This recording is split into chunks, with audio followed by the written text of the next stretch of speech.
नमस्कार दोस्तों, मैं हूं विजय और आप देख रहे हैं देश की खबर। आज की सबसे बड़ी और ताज़ा खबरों में आपका स्वागत है।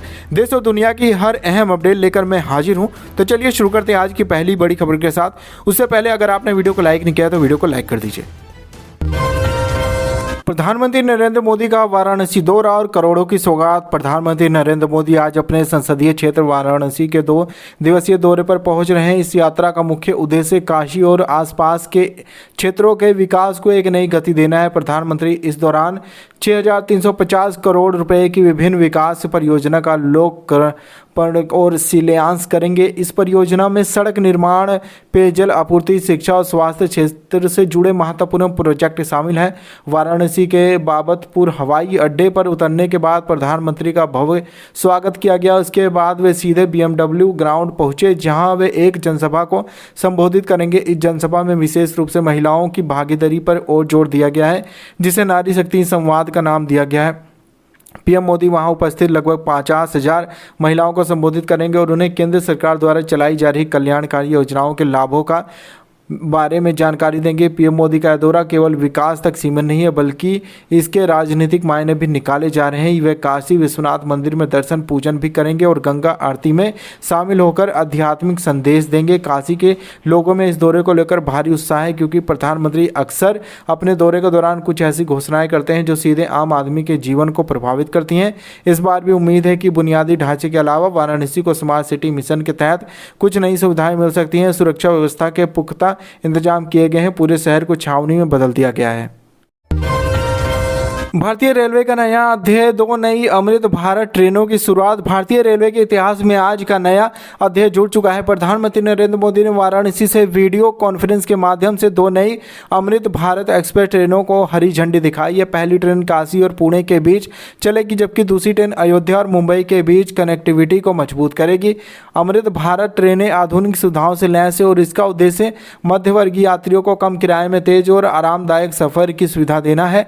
यह ट्रेन पुल तकनीक पर आधारित है, जिसका अर्थ है कि ट्रेन दोनों सिरों पर इंजन लगे होंगे, जिससे इसकी रफ्तार और त्वरण में काफ़ी ज़्यादा वृद्धि होगी। इससे यात्रियों के समय की काफ़ी ज़्यादा बचत होगी। अयोध्या से मुंबई के बीच चलने वाली अमृत भारत एक्सप्रेस का विशेष महत्व है, क्योंकि यह भगवान राम की नगरी को देश की आर्थिक राजधानी से सीधे जोड़ती है। इससे श्रद्धालुओं को आने जाने में बहुत आसानी होगी। वहीं काशी पुणे ट्रेन शिक्षा और रोजगार के लिए महाराष्ट्र जाने वाले युवाओं के लिए एक बड़ा सहारा बनेगी। इस ट्रेन के डिब्बों के भीतर CCTV कैमरे, बेहतर सीटिंग व्यवस्था, चार्जिंग पॉइंट्स और सेंसर वाले वॉशरूम लगाए जाएंगे। रेलवे का मंत्रालय का लक्ष्य है कि आने वाले समय में देश के हर बड़े रूट पर अमृत भारत जैसी ट्रेनों का संचालन शुरू किया जाए। आज की इस शुरुआत के साथ ही उत्तर प्रदेश और महाराष्ट्र के बीच सांस्कृतिक और व्यापारिक संबंधों को एक नई दिशा मिलेगी। उद्घाटन के समय स्टेशन पर भारी जमा भीड़ भी देखने को मिली और लोगों ने ढोल नगाड़ों के साथ नई ट्रेन का स्वागत किया। ये कदम रेल यात्रियों के अनुभव को पूरी तरीके से बदलता हुआ साबित हो रहा है। इंटरनेशनल अलर्ट, माली में आतंकी हमला। अफ्रीकी देश माली से एक बेहद दुखद और विचलित करने वाली खबर सामने आ रही है। माली के रक्षा मंत्री सादियो कैमरा की एक कायराना आतंकी हमले में हत्या कर दी गई है। जानकारी के मुताबिक उनके काफिले पर घात लगाकर हमला किया गया, जिसमें कई सुरक्षाकर्मी भी मारे गए। इस घटना ने पूरे दुनिया को हिलाकर रख दिया है और अंतर्राष्ट्रीय स्तर पर सुरक्षा चिंताओं को बढ़ा दिया है। संयुक्त राष्ट्र और कई शक्तिशाली देशों ने इस हमले की कड़ी निंदा की है। माली में अस्थिरता का फायदा उठाकर आतंकी संगठन लगातार सक्रिय हो रहे हैं, जो पूरे क्षेत्र की शांति के लिए खतरा है। इस हत्या के बाद माली में आपातकाल जैसी स्थिति है और सेना ने हमलावरों की तलाश के लिए बड़े पैमाने पर ऑपरेशन शुरू कर दिए हैं। अमेरिका में गोलाबारी, ट्रंप सुरक्षित निकले। अमेरिका की एक बड़ी खबर आ रही है, जहां पूर्व राष्ट्रपति डोनाल्ड ट्रंप की मौजूदगी वाली एक जगह के पास फायरिंग हुई। खबर है कि व्हाइट हाउस के पास आयोजित एक डिनर पार्टी के दौरान अचानक गोलियों की आवाज़ सुनाई गई।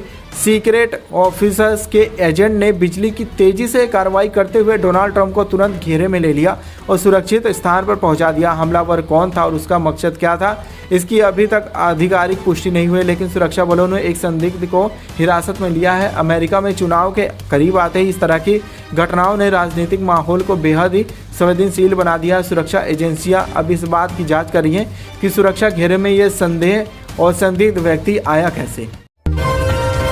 पहाड़ों पर कुदरत का कहर, भारी बारिश और ओलावृष्टि। उत्तराखंड और हिमाचल प्रदेश के पहाड़ी इलाकों में आज कुदरत का रौद्र रूप देखने को मिल रहा है। प्रशासन ने कई जिलों के लिए ऑरेंज अलर्ट जारी किया है। भारी बारिश और अचानक हुई ओलावृष्टि की वजह से जनजीवन अस्त व्यस्त हो गया है। कई जगहों पर भूस्खलन यानी लैंडस्लाइड होने की खबरें आ रही हैं।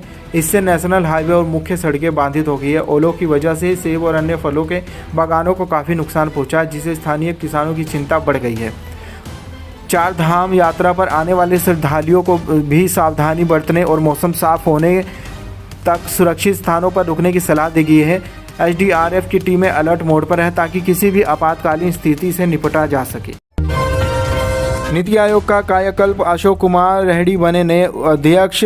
केंद्र सरकार ने देश के मुख्य थिंक टैंक नीति आयोग के ढांचे में बड़े बदलाव करते हुए इनके पुनर्गठन की घोषणा की है। प्रसिद्ध अर्थशास्त्री और पूर्व मुख्य आधिकारिक सलाहकार अशोक कुमार रेड्डी को नीति आयोग का नया उपाध्यक्ष नियुक्त किया गया है। इस नियुक्ति का उद्देश्य भारतीय अर्थव्यवस्था को $5 ट्रिलियन के लक्ष्य की ओर ले जाने के लिए नई नीतियां और सुधार की गतिविधि देना है। रेड्डी का लंबा अनुभव राजकोषीय नीति और आर्थिक सुधारों के क्षेत्र में रहा है, जिसका लाभ आयोग को मिला है।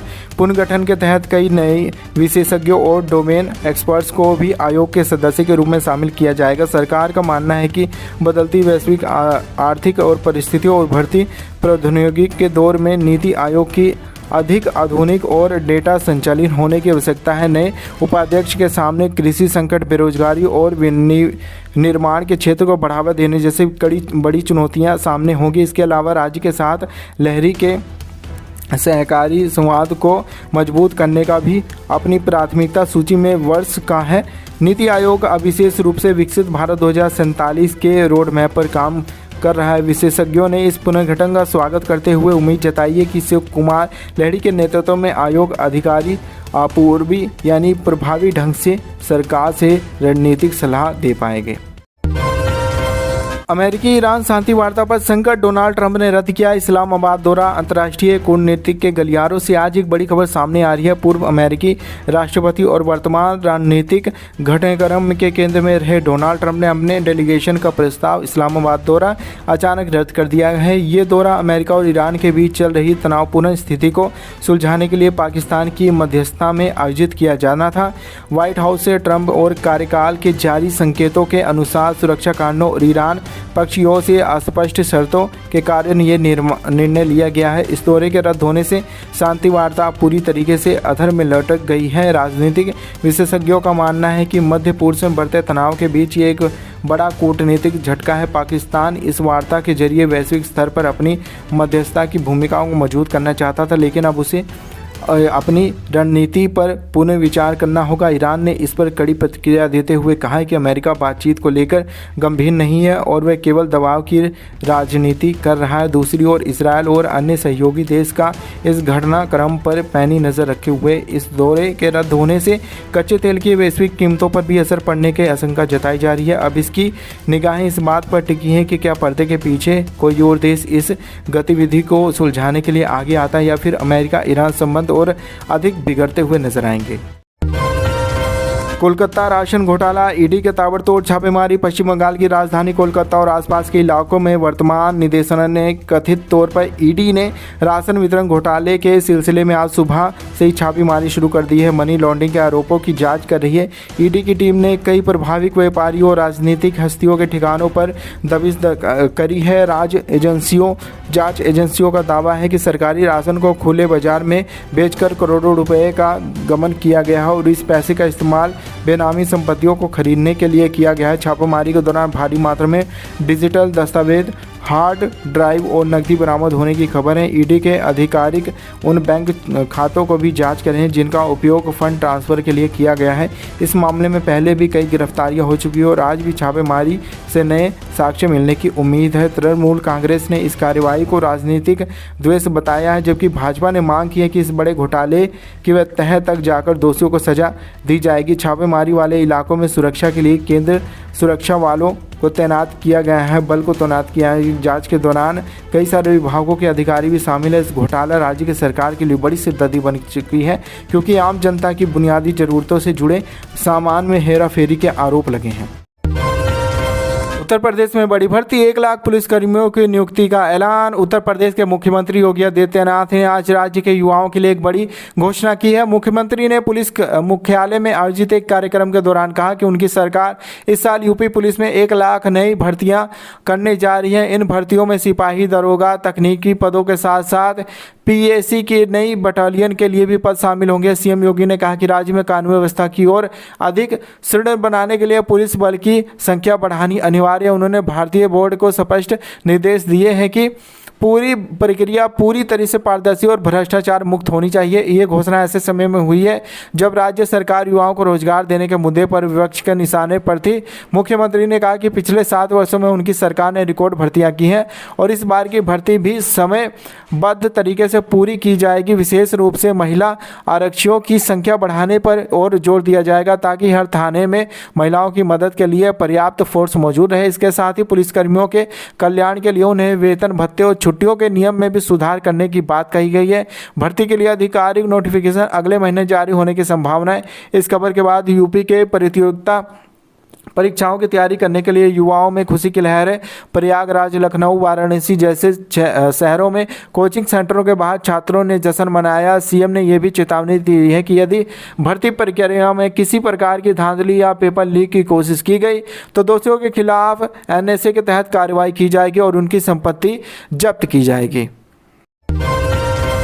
मनीष सिसोदिया का राजघाट दौरा और आगामी राजनीतिक रणनीति। आम आदमी पार्टी के वरिष्ठ नेता और पूर्व मुख्यमंत्री मनीष सिसोदिया दोपहर 12 बजे दिल्ली के राजघाट पहुंचेंगे। लंबे समय बाद सार्वजनिक जीवन में सक्रियता बढ़ाते हुए सिसोदिया ने महात्मा गांधी की समाधि पर पुष्पांजलि अर्पित की और मौन प्रार्थना की। सिसोदिया का यह दौरा इसलिए महत्वपूर्ण है क्योंकि दिल्ली में राजनीतिक हलचलें तेज है और आगामी चुनाव को लेकर पार्टी के भीतर बड़े स्तर पर मंथन चल रहा है। राजघाट के बाहर समर्थकों की भारी भीड़ जमा थी जिन्होंने शिक्षा मंत्री के समर्थन में जमकर नारेबाजी की। मीडिया के संक्षिप्त बातचीत में सिसोदिया ने कहा कि बापू के दिखाए सत्य और अहिंसा के मार्ग पर चलते रहेंगे और दिल्ली के बच्चों की शिक्षा के लिए उनका संघर्ष कभी नहीं रुकेगा। सिसोदिया ने आरोप लगाया कि राजनीतिक षड्यंत्रों के तहत उन्हें और उनकी पार्टी को रोकने की कोशिश की जा रही, लेकिन जनता सब जानती है। राजघाट जाने के बाद सीधे पार्टी मुख्यालय पहुंचे जहां उन्होंने मुख्यमंत्री अरविंद केजरीवाल और अन्य वरिष्ठ नेताओं के साथ एक उच्च स्तरीय बैठक की। सूत्रों के मुताबिक इस बैठक में दिल्ली के शासन मॉडल को और प्रभावी बनाने और रुके हुए प्रोजेक्ट को रफ्तार देने पर चर्चा हुई। सिसोदिया अब आने वाले दिनों में दिल्ली के विभिन्न विधानसभा क्षेत्रों का दौरा करेंगे और जनता के बीच जाकर केंद्र सरकार की नीतियों का विरोध करेंगे। पार्टी के कार्यकर्ताओं के खिलाफ सिसोदिया का सक्रिय होना एक बड़े बूस्टर डोज की तरह है। विशेष रूप से शिक्षा और स्वास्थ्य के क्षेत्र में किए गए कार्यों का प्रचार करेंगे। अमित शाह का सोमनाथ दौरा। गुजरात चुनाव परिणामों पर प्रतिक्रिया। केंद्रीय गृह मंत्री अमित शाह आज गुजरात के प्रवास पर हैं। उन्होंने सबसे पहले प्रथम ज्योतिर्लिंग सोमनाथ मंदिर में पूजा अर्चना की। गुजरात स्थानीय निकाय चुनाव के नतीजों के बीच शाह का ये दौरा काफ़ी महत्वपूर्ण माना जा रहा है। उन्होंने मंदिर में जलाभिषेक किया और देश की सुख समृद्धि के लिए प्रार्थना की। पूजा के बाद पत्रकारों से बात करते हुए अमित शाह ने निकाय चुनाव में भाजपा की प्रचंड जीत पर खुशी जाहिर की। उन्होंने कहा कि गुजरात की जनता ने एक बार फिर से प्रधानमंत्री नरेंद्र मोदी के विकासवाद और अंत्योदय की नीति पर मुहर लगा दी है। शाह ने जोर देकर कहा है कि निकाय चुनाव के ये नतीजे दर्शाते हैं कि जनता विपक्ष के नकारात्मक प्रचार को पूरी तरीके से नकार चुकी है। अमित शाह ने कार्यकर्ताओं को संबोधित करते हुए कहा है कि जीत की ये लय आगामी विधानसभा चुनावों तक बनी रहनी चाहिए। उन्होंने सोमनाथ ट्रस्ट की गतिविधियों को भी समीक्षा की और मंदिर परिसर में चल रहे सौंदर्यीकरण कार्यों का निरीक्षण किया। गृह मंत्री ने कहा कि सोमनाथ केवल आस्था का केंद्र नहीं बल्कि ये भारत के सशक्तिकरण, संस्कृति और पुनर्व्यवस्था का प्रतीक है। चुनावी जीत पर चर्चा करते हुए उन्होंने कहा है कि शहरी ग्रामीण क्षेत्रों में भाजपा का प्रदर्शन ऐतिहासिक रहा। उन्होंने विशेष रूप से युवा मतदाताओं का आभार व्यक्त किया है जिन्होंने विकसित भारत के संकल्प के साथ भाजपा को चुना है। अमित शाह का यह दौरा राज्य के कार्यकर्ताओं में नया जोश भरने वाला साबित होगा। शाम को उनके गांधीनगर लौटने का कार्यक्रम जहां मुख्यमंत्री और प्रदेश अध्यक्ष के साथ भविष्य की चुनावी रणनीतियों पर एक बंद कमरे में बैठक करेंगे। इस जीत के से सरकार का मनोबल बढ़ा है और विकास कार्यों में तेजी आने की उम्मीद है। दिल्ली विधानसभा का विशेष क्षेत्र महिला आरक्षण और एआईआर पर बहस। दिल्ली विधानसभा का आज एक दिवसीय विशेष सत्र बुलाया गया जो काफ़ी हंगामेदार रहने का असर है। सत्ताधारी आम आदमी पार्टी और मुख्य विपक्षी दल भाजपा के बीच हुई मुद्दों पर टकराव की स्थिति बनी हुई है। इस सत्र का मुख्य एजेंडा केंद्र सरकार द्वारा लगाए गए महिला आरक्षण बिल के क्रियान्वयन और हाल ही में दिल्ली में आयोजित होने वाली AI समिट की तैयारियों पर चर्चा के लिए करना है। मुख्यमंत्री अरविंद केजरीवाल और अन्य मंत्रियों ने आरोप लगाया कि केंद्र सरकार दिल्ली के विकास कार्यों में बाधा डाल रही है, जबकि भाजपा विधायकों का कहना है कि दिल्ली सरकार अपनी विफलताओं को छुपाने के लिए विशेष सत्र का सहारा ले रही थी। महिला आरक्षण को लेकर दिल्ली सरकार का एक प्रस्ताव ला रही है जिसमें केंद्र से इसे तुरंत लागू करने की मांग की जाएगी। इसके अलावा आर्टिफिशियल इंटेलिजेंस AI के भविष्य और इससे होने वाले साइबर खतरों में भी सदन में चर्चा होगी। दिल्ली को एक टेक हब बनाने के लिए सरकार की क्या योजनाएं हैं, इस पर भी रिपोर्ट पेश की जा सकती है। सत्र शुरू होने से पहले ही भाजपा विधायकों ने सदन के बाहर प्रदर्शन किया है। दिल्ली की जल समस्या और प्रदूषण के मुद्दे पर सरकार को घेरा है। विधानसभा अध्यक्ष ने सभी सदस्यों से शांति बनाए रखने की अपील की है, लेकिन जिस तरह की राजनीतिक तल्खी दिख रही है इससे बहस के समर्थक होने की उम्मीदें कम है। सुरक्षा के लिहाज से विधानसभा परिसर के बाहर भारी संख्या में पुलिस बल तैनात किया गया है। सदन की कार्यवाही सुबह 11 बजे शुरू होगी और उम्मीद है कि शाम तक कई महत्वपूर्ण बिलों पर मुहर लग सकती है। आम जनता की नज़र इस बात पर टिकी है कि क्या इस सत्र से दिल्ली के स्थानीय मुद्दों पर कोई समाधान निकलता है या नहीं। SCO बैठक, रक्षा मंत्री राजनाथ सिंह का विशेषज्ञ दौरा। भारत के रक्षा मंत्री राजनाथ सिंह आज किर्गिस्तान की राजधानी बिश्केक पहुंचे हैं, जहां वे शंघाई सहयोग संगठन SCO के रक्षा मंत्रियों की महत्वपूर्ण बैठक में हिस्सा लेंगे। इस बैठक का मुख्य एजेंडा क्षेत्रीय सुरक्षा, आतंकवाद के खिलाफ लड़ाई और सदस्य देशों के बीच रक्षा सहयोग को बढ़ावा देना है। राजनाथ सिंह इस मंच का उपयोग भारत की सुरक्षा चिंताओं को उठाने के लिए करेंगे, विशेष रूप से सीमा पार होने वाले आतंकवाद के कट्टरपंथ के खिलाफ। भारत लंबे समय से SCO देशों के बीच सैन्य तालमेल बढ़ाने की तत्काल वार्ता कर रहा है। विशेष में होने वाली इस बैठक के दौरान राजनाथ सिंह रूस, चीन और मध्य एशिया देशों के रक्षा मंत्रियों के साथ अलग अलग द्विपक्षीय वार्ता में भी कर सकते हैं। यूक्रेन और रूस युद्ध और ईरान इजराइल तनाव के बीच ये बैठक काफ़ी अहम मानी जा रही है और भारत चाहता है कि SCO सदस्य अंतर्राष्ट्रीय नियमों का पालन करें और क्षेत्रीय विवादों को शांतिपूर्ण ढंग से सुलझाएं। चीन के रक्षा मंत्री के साथ होने वाली संभावित मुलाकात पर पूरी दुनिया की नज़रें टिकी हुई हैं, क्योंकि LAC पर जारी तनाव के बीच ये संवाद एक नई खिड़की खोल सकता है। राजनाथ सिंह बैठक में अफगानिस्तान की स्थिति पर भी चर्चा करेंगे और ये सुनिश्चित करेंगे